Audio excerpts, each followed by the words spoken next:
On this episode of Picker Road, my best friend Tyler is in town, so we're in the Arts District in Las Vegas and we're going antiquing. Later, we're going to revisit one of our new favorite spots for lunch. And as always, we're going to take you right along for this adventure. Join the journey. I'm Harlene, and along with my husband Gary and our son Will, we are a family of pickers. We travel the country finding treasures to bring to you. Along the way, we have great adventures. Come along with us. Join the journey on Picker Road. We're starting off today at Antique Alley. This is one of the coolest places in the Arts District of Las Vegas. There are hundreds of vendors and so much to look at. You gotta check them out. All right, so Tyler, I know you've been to the Arts District before, but what I love about this place is how many antique malls there are in just like a 3-block radius. Absolutely. Let's see what we can find. Now, you are a big fan of history. That's correct. Like me. You like campaign history, presidential history, first ladies. I do. And Elvis. Oh, yes. What else are you looking for today? Oh, my gosh. I'm looking for anything Americana, you know. Oh, I already see some Elvis Presley on the wall, so I know I'm in the right place. Let's go take a look. Let's go look. Look at that. Jailhouse Rock at his greatest. And it was one of his greatest. Now, you're here because we're going to meet somebody connected to Elvis. Yes, I am so excited for my birthday month, which is November. William and I are going to go and meet Priscilla Presley. She's doing a one-woman show here, and she's doing a conversation about her life. And, you know, you have to meet your idols while you can. So we're going to go. I am so excited. I can't wait for it tonight. Oh, my gosh. So look at that. I mean, talk about presidential history. Oh, wow. This looks like yes, this is when they dedicated the Ronald Reagan Presidential Library in California, Simi Valley, right? Yes, Simi absolutely. Valley, California. And it was the first time that 5 presidents had gathered for a presidential library dedication. So you had Ford, Nixon, the current president, George H.W. Bush, Ronald Reagan, and Jimmy Carter. And wow, this is just really something else. It looks like they're business cards. It's very well framed. They're asking $689 for it. For a lover of history, that's a fantastic piece. Yeah, it's a very nice frame job, too. Wonderful photograph. I like it. So Tyler, do you know about uranium glass? I honestly don't, William. So this is actually one of Gary's obsessions. He loves uranium glass. So if he sees anything green, he's always going to test it. We all keep black lights with us. In the 1950s, they would make a lot of glass using actual uranium. Now, it's not radioactive. It's completely safe to have today. But when you shine a black light on it, it glows. So this is not uranium glass. But that's the first way to check. I'm sure we'll find something. It's a nice green, though. It is. It's Anchor Hawking, 1950s. I immediately thought it was uranium glass because Anchor Hawking specialized in that. Something you find on an episode of Star Trek. Oh, absolutely. We're going to find some uranium glass today for sure. Every antique mall has one. Just follow the glow. We've got some movie posters. I always love redecorating my walls, and so if I ever find something from like a classic film or something like Alien, for example, like Yes. it can't beat Alien. No. And especially, oh my goodness. Oh, the Japanese print. That is gorgeous. Oh, I love that very much. Oh my gosh, one classic after another. We got Rocky Horror. We got I Hear You, Tupac. Reefer Madness. Oh, I love Adults this. only. Adults only, with good reason. Well, of course, you got The Exorcist. You know, I could redecorate for every holiday, from Rocky Horror to Wednesday. Absolutely.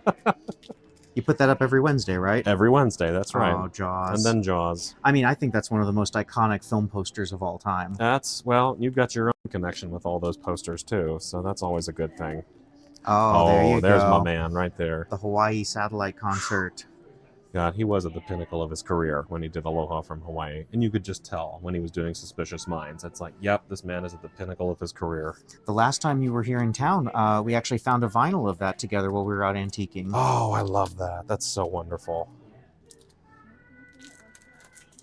Oh, boxing. The live world championship bouts. Yeah, these are great. I love when people can offer posters like this because there's such a wide variety. And La Bamba. Oscar de la Hoya. Saturday, May the 6th, that's Caesar's Palace. Now here's something for every Golden Knights lover in the city of Las Vegas. You have to have your vintage house slippers. Now, you know I'm a huge Golden Knights fan. We've got Priscilla tonight, but tomorrow I'm taking you to your first NHL game. Wait, what? Oh, yeah. Oh my goodness. It's going to be a good game, right? Oh, I hope so. Oh. Oh, look at this. An original Walt Disney World collector's plate. Wow. They went $12 for it. Let's take a look at that, see if there's a year on the back. It's got the Disney sticker on it. It's made in Japan, Walt Disney Productions. Still got the hanger on it. I love that. Now this is you have to have this sticker on it, right, for it to be like an authentic Disney something. Right? I believe so, especially at that age. That's the proper 1970s Disney logo. Disney World opened, I want to say, 74-ish? Something like that, Something yeah. like there, yeah. So that's a great one. We're always looking for vintage Disney stuff. I don't think the pink is in the color palette anymore for Disney World No. or Disneyland. Oh, look at that. This property has been placed on the National Register of Historic Places by the United States Department of the Interior, and it's a switchboard. Yes. Who can I connect you to, Mr. Canelan? Line 2. I will connect you. Oh, sorry, ma'am. There we are. You know, VHS is an interesting animal, right? It very much is, because there's a lot of Disney collectors out there that will collect these classic VHS tapes like no other, and it's insane. Like I admire them for it, but they really go after these vintage VHSs. And what's interesting to me about VHS is, you know, people talk about vinyl and they say it sounds better. There's a valid reason. It's analog, it doesn't degrade. VHS is based on magnetics, so they will degrade over time. So unless you have a sealed, perfectly mint condition copy that's been in the right temperature and everything, it will not play if it's that old, unlike vinyl. But people still want them. People still want them. Oh, hello. We're both Star Trek fans. Oh, yes. That is, let's see, I'm looking at the label here. Art Asylum. Yes, they actually used these phasers in one of the last episodes of Star Trek Enterprise because they were such good reproductions. They used them in the Mirror Universe episode. That's right. And I think that's a little high personally, but it's a beautiful replica and it's in great shape. That's about the price I'd be willing to pay if it was new in the box. Yes. Oh, look at this. An original Game Boy for $100. Do you want to feel old for a second? Oh, always. They just put a Game Boy in a museum. Get out of here. Yeah. Well, I have seen Walkmans in museums. I have seen Walkmans. I have that same Walkman in a drawer somewhere. Oh, Lord. It's in a museum. Oh, have a heart. Have a heart. I'll give that to you. This is funny. This is an example of just different retail prices and people valuing things different ways. Oh, yes. They're asking $29.95 for that clock. I have that exact same clock. I'm currently offering it for like $16. Fascinating. Thank you, Spock.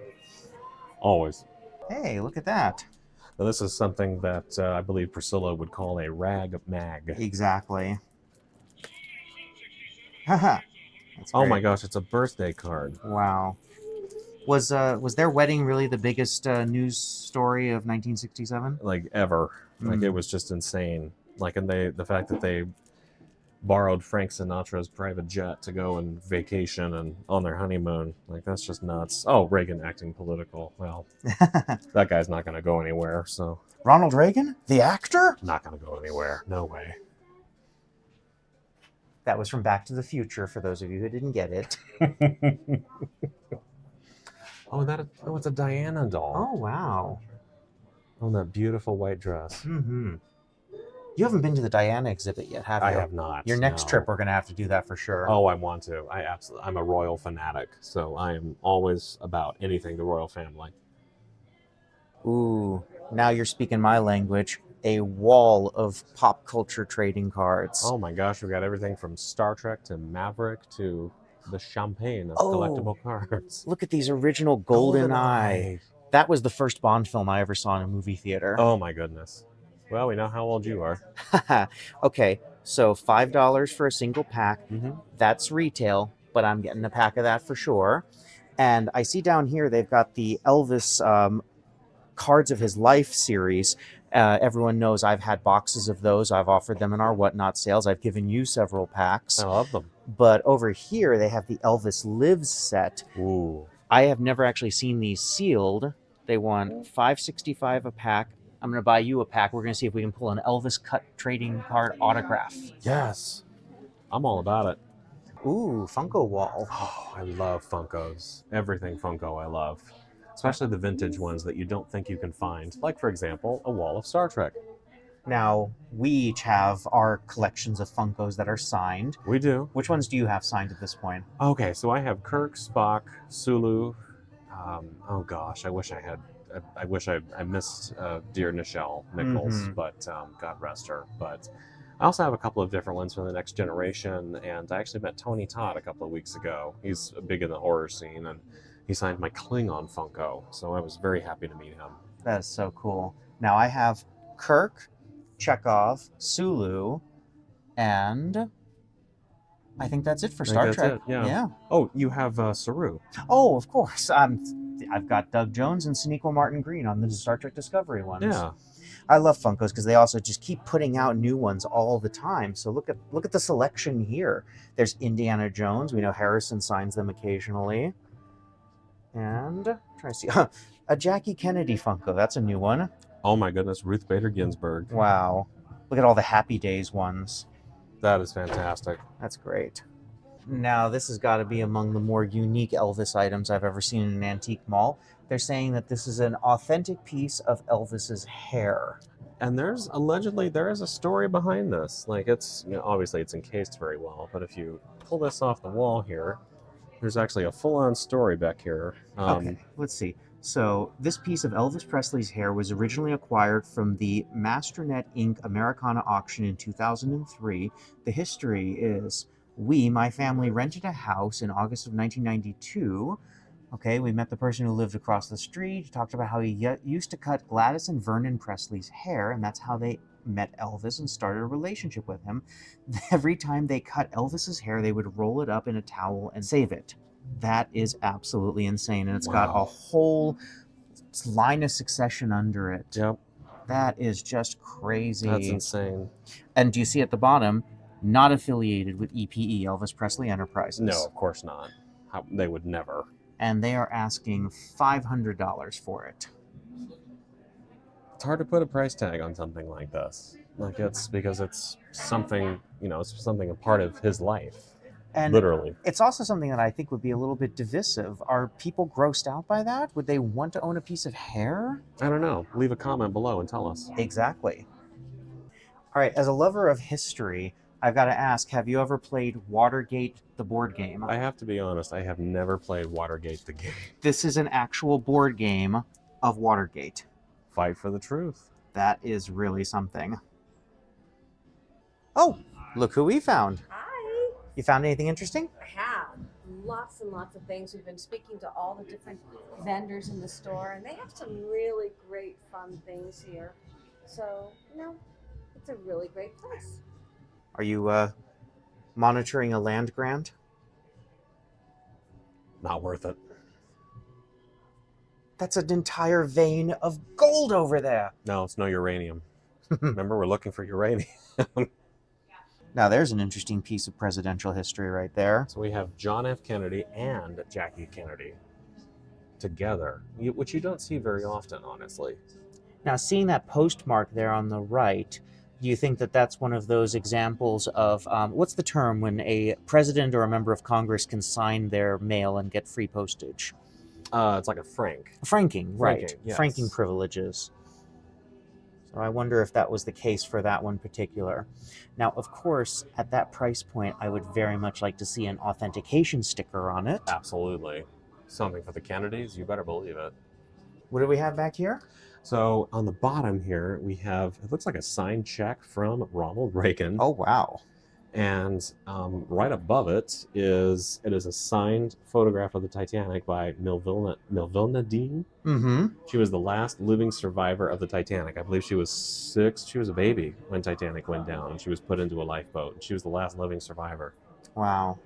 That is so cool. Now you have one of those in your collection, don't you? I do. I do. I have a different print than that, but yeah, she signed quite a few of those because it's the Titanic lore that keeps on giving for those survivors.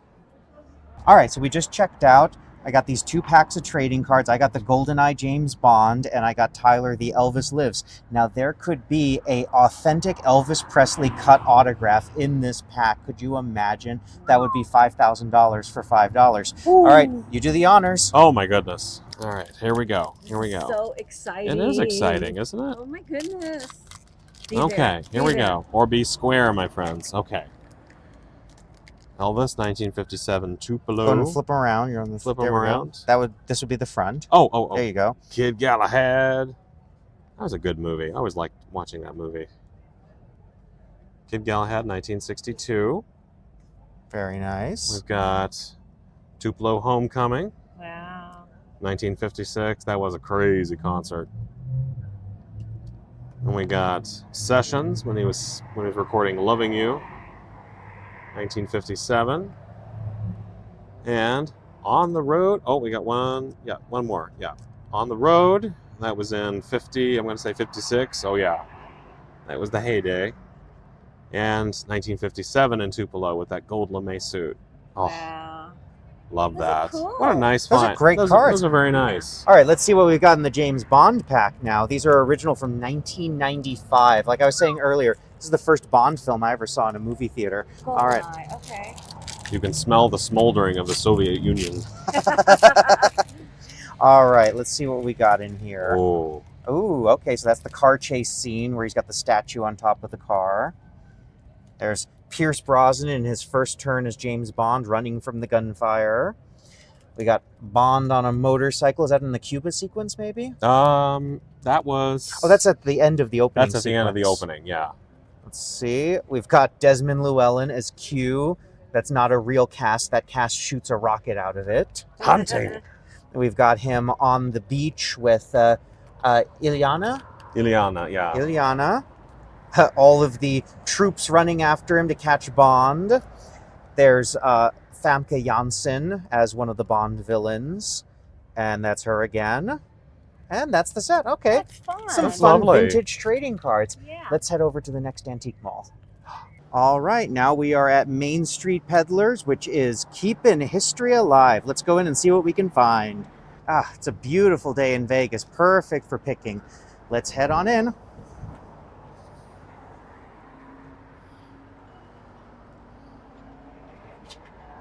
They got soda in here. All right, so Tyler, this is a really interesting thing. I don't know if you've ever seen. Have you ever seen Treasure Craft before? Craft, no. So Treasure Craft was this great company in the mid-century that did souvenirs for places like the Grand Canyon and Hawaii. This one's marked Hawaii. It's marked Hawaii. Oh, wow. We have a friend on YouTube named George the Antique Nomad who is Yes. an expert on this. He literally wrote a book on treasure craft souvenir pottery. Wow. Wow, Very, very cool. And it's easy to see because they usually will have this brown Mm-hmm. accompanied by these bright colors in the glazes. And this is a really pretty example. They went $34.50 for this, and that's a good price. And I also like that it says Hawaii on the back, so it's not overtly a souvenir piece. Absolutely. Exactly, right there. I love All it. right. Well done. Does this guy look familiar? Hey, I got one of those right now. That is, when they say the real McCoy, that is McCoy pottery. Who? Who? He's a hoot. Who? What do we see? There we go. We were talking about glowy Oh, glass. you found them. There it is. It's glowing. So you see these ones don't, but this one sure as heck does. And they want $50 for that. It's a juicer. Uranium glass heaven right there. Where is Gary? We got to find Oh, Gary. I'm right here, and I am absolutely fascinated with the uranium glass chandelier. Oh my goodness, look at that. Whoa. Now they've got a ton of black lights in here, so it really just makes them all pop. Isn't that cool? That's amazing. And uranium glass green is my favorite color.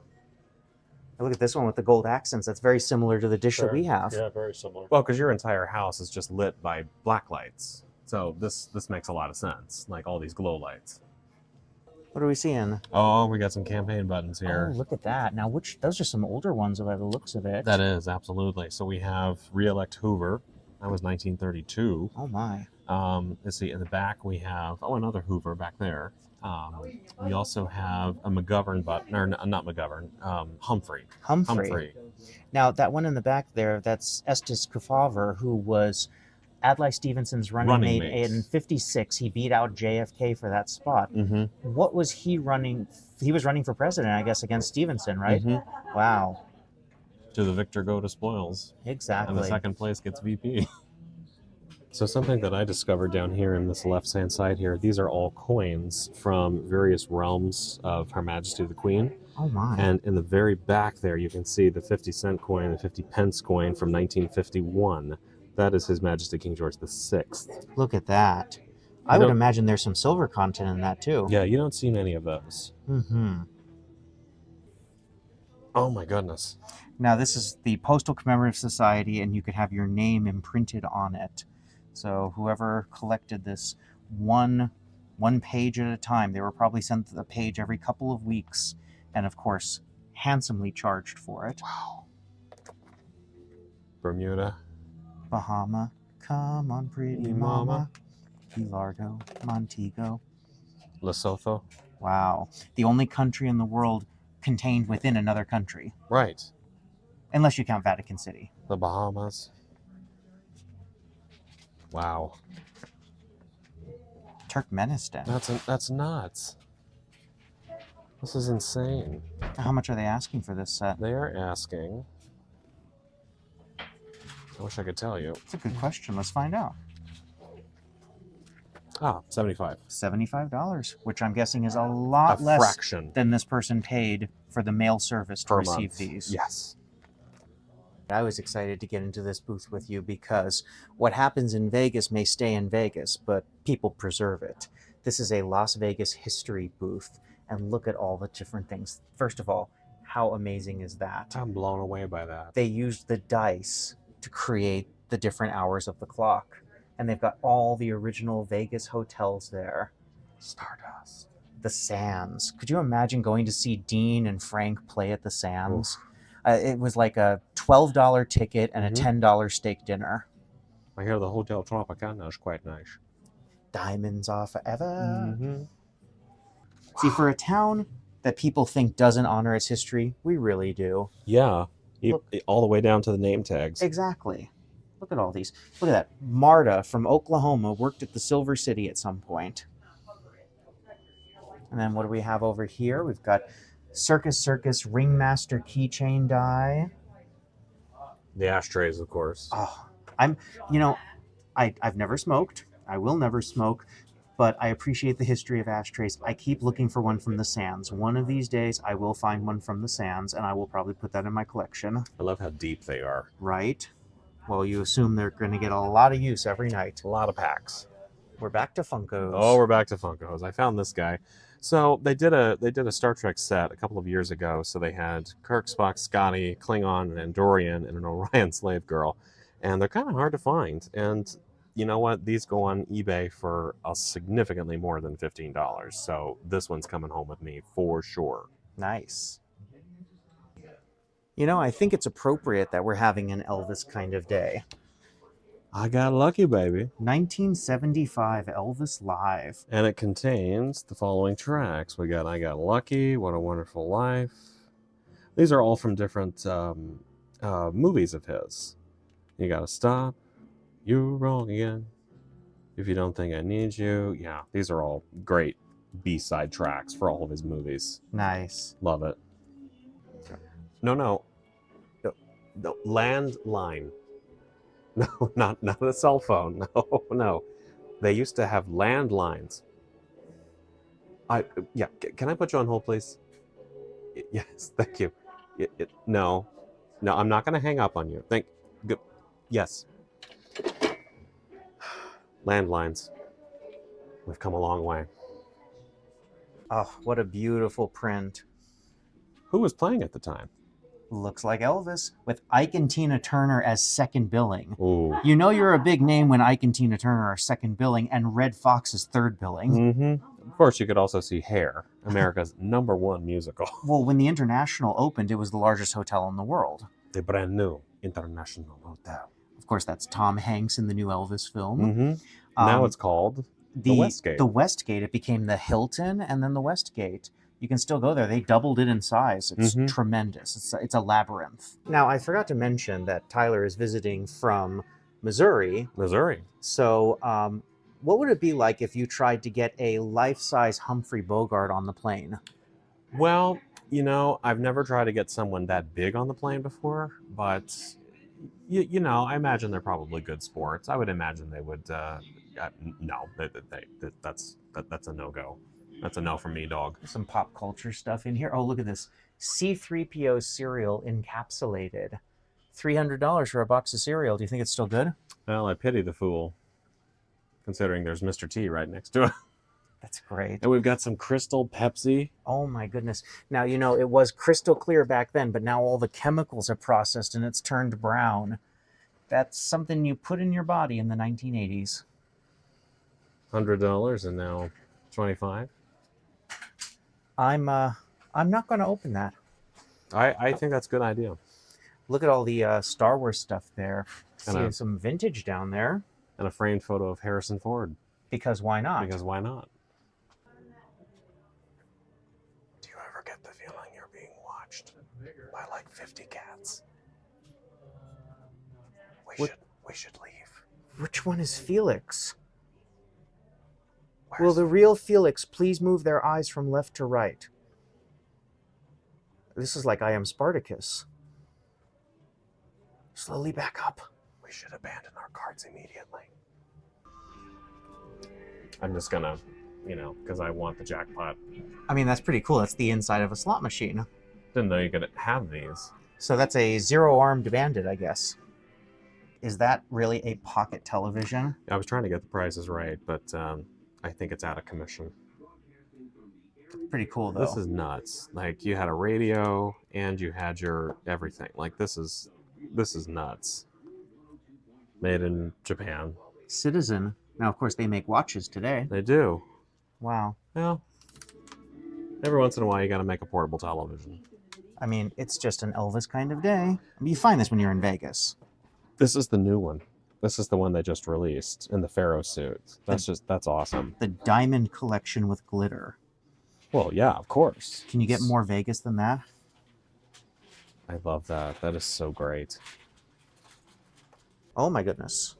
What are you looking at there? See, I'm from Missouri, so it's interesting that a St. Louis Cardinals one made its way over here. Wow. God, it's heavy. Yeah, can you imagine what the real ones are like? Oh my goodness.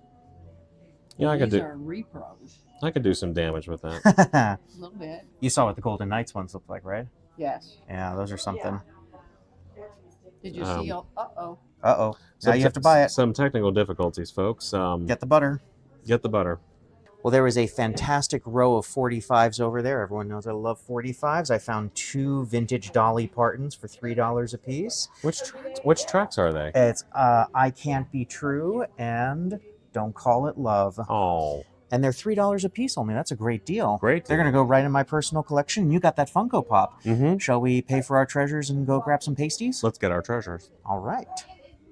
After a fantastic time exploring antique malls in the Las Vegas Arts District, we're revisiting one of our favorite spots that we've filmed on this channel, the Cornish Pasty Company. Now, earlier I mentioned Tyler was a presidential historian, so while we wait for our delicious food, I have some pieces of memorabilia that I'd love to share with him. So Tyler, thank you so much for coming along with us on today's antiquing. It was so much fun. Oh my God, it was Thank you my so pleasure. much, Oh my Tyler. gosh.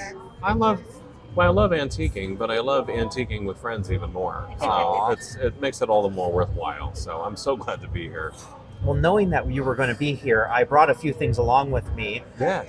And I know your love of vintage campaign buttons. Oh, that's true. So I bought a huge collection of vintage campaign buttons several years back. Mm-hmm. And these are just a few of them, but I thought I would share them with you. So can you tell us a little bit about them? Well, these are quite lovely, and you've got a nice variety of different buttons here, which I really like. So we'll start on the ones on the left here. As you can see, we have William Jennings Bryan and his running mate Stevenson, and we also have Sam's White Elephant here. It was the people Parker and Davis in 1904. when they ran. Let's see, they ran in 1904, so that was Teddy Roosevelt's Teddy re-election. Re-election, yeah. So the people in the party and so forth, and I love these. They're really in nice shape, and they're really nice to look at too. However, I will tell you that these are actually reproductions. Mm-hmm. So these reproductions are actually, if you look right here, you can see the Kleenex thing right there. Like literally Kleenex, as in a chew. Here's a Kleenex.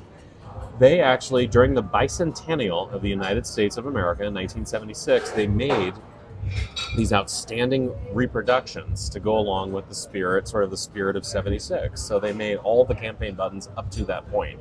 So there's a lot of these floating around antique malls and different shops and things like that. And unfortunately, they get mistaken for the real thing at times. That doesn't make them worthless. They still have great stories behind them, and they're great pieces to talk about, like different things like in history class and things like that. So they're really nice. They're really nice pieces, and I really like those. So we also have some sets here. These are some folks that ran for the nomination but did not get it. For example, Shirley Chisholm here. Also President Muskie. I feel like I have to do an ad for this button. President Muskie. Don't you feel better already? I don't know if I feel any better. No, I don't. I wouldn't think you would. Now, if I know my history correctly, isn't Shirley Chisholm the first woman who ever actually got a vote at a nominating convention? At a nominating convention, that's right. Yeah. That's her claim to fame. And then Geraldine Ferraro was the first vice presidential nominee. And then you had Sarah Palin, you had Hillary Clinton, and so forth. So, and now Kamala Harris. Absolutely. So there's, so definitely a claim to fame there. So these on the back here, you can see, these are from the Slater Corporation. So they're made in New York. They have the metal backs here. So that definitely made it not great for lapels and things like that, because they would eventually ruin the lapels. But these are really nice pieces. I like these. They're in excellent condition. They have very little rust on them, as you can see inside there. So they're really nice pieces, and I like these. They're nice conversation pieces because they ran for president and they didn't get the nomination. We also have here, so here's a set of 3, and this is a really, really nice story here. So George McGovern, who ran for president against Richard Nixon in 1972. He was a really great United States senator. He worked across the aisle with Bob Dole. They saved food stamps. They worked on Social Security together.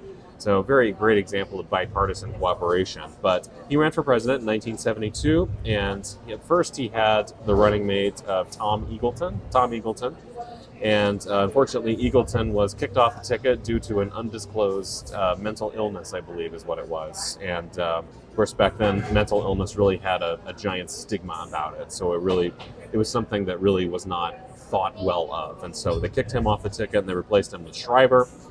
This is a really nice set here to go along with, Come Home America, and then you have Eagleton, you have Schreiber, and so forth. Of course, Sergeant Schreiber was JFK's brother-in-law, the founder of the Peace Corps, and Arnold Schwarzenegger's father-in-law. Now, it's as if you didn't need any more qualifications to be a vice presidential running mate. But this is a really nice set here. This is a really nice conversation piece, and it's the whole tale of the McGovern campaign. And before we move on, I want to say, you met George McGovern, right? I did. I had the honor of meeting Senator McGovern when he came to my alma mater, Drury University.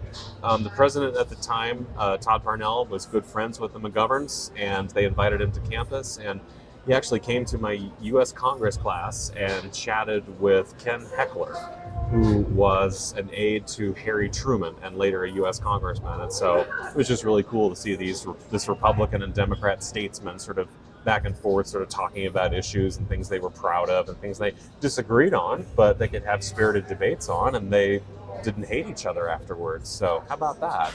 That's an example of bipartisanship in America. So that was a really cool experience. So we also have some wonderful Nixon-Agnew buttons here. So 4 more years, re-elect the president. We also have America Needs Nixon and Agnew. Spiro Agnew was his running mate. He was forced to resign in 1974 for a little bit of a tax evasion problem. There's things that happen. Interesting era in American politics, to say the least. And then this is sort of an iconic sort of re-elect the president button. And as you can see here, these are legit because they say paid for by the presidential paid for by the Finance Committee for re-elect the president. So the committee to re-elect the president, aka creep. So, but this is a really nice set here, and so this one was also MG Slater Corporation. So you also have, they're all made by Slater. Slater had kind of the monopoly on presidential buttons back in the day, so that's a really nice set too, and I really like those. They're in excellent shape. Then we move on to 1976. This is kind of a rare one. They tried to Ted Kennedy, who was the brother of Bobby Kennedy and John F. Kennedy. He had several runs for the president, and they tried to draft him a couple of times to run for president in different periods. This is also, another Slater. So they definitely had the monopoly on presidential campaign buttons. Both parties, yeah. So it's the power behind the throne, I guess. But so in 1976, they tried to draft Kennedy to run for president because they were eager to kick Gerald Ford out of the White House and get sort of the stench of Watergate away and things like that. So they really wanted a Kennedy on the ticket, and Kennedy ruled it outright. He said, I can't do that to my family. No, thank you. I won't accept the nomination. I won't accept a draft, anything like that. So that's a really nice piece right there. And then, of course, we have the one, the only Jimmy Carter running for president as an unknown governor of Georgia back in 1976. Nobody knew who Jimmy Carter was.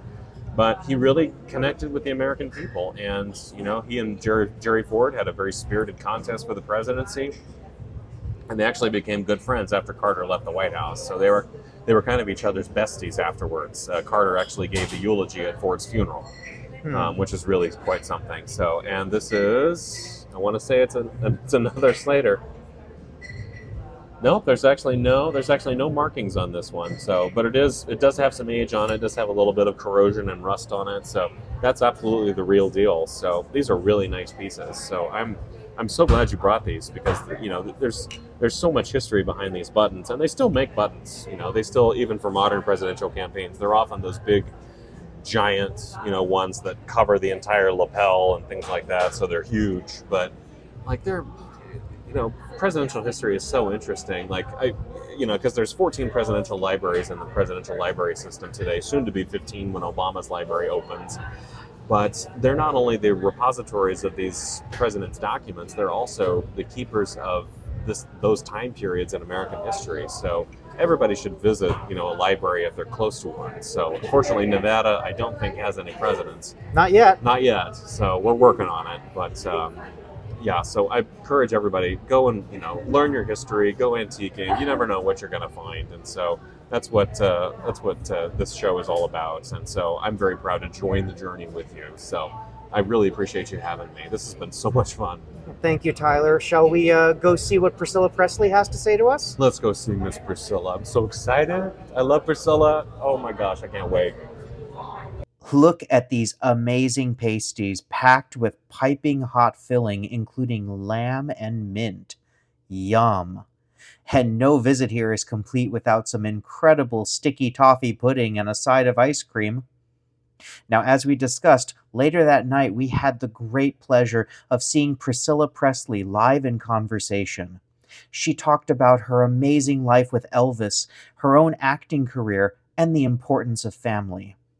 After the show, we had the great fortune of meeting Priscilla in person and chatting one-on-one backstage, where I was able to give her a blast from the past. I showed her a photo of my great-uncle Ken, who was the security gate man at MGM Studios during Elvis's heyday in Hollywood. She instantly recognized him, and it brought back a flood of memories. It was a very special moment, to say the least. Hey, let's recap our finds from today's antique mall crawl.